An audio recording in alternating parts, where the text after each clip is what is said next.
In today's video, I'm going to teach you properly enter prepaid expenses in QuickBooks Online.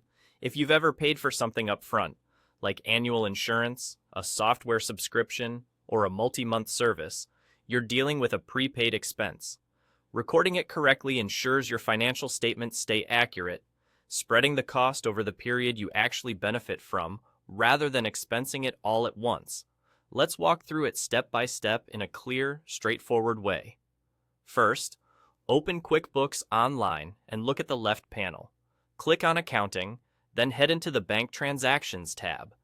This is where your connected bank and credit card activity appears, making it easy to find the payment you made in advance. Locate the payment that was truly a prepaid expense and click on it to open and edit the transaction. Take a moment here to confirm you've got the right entry.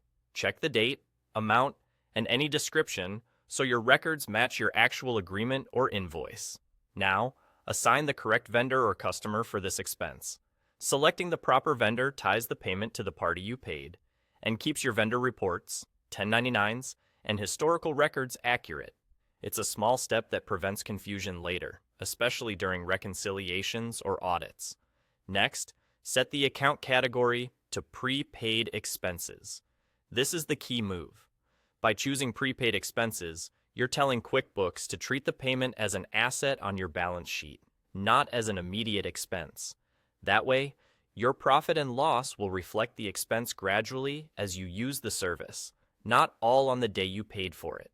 Your prepaid expenses account should already exist in your chart of accounts.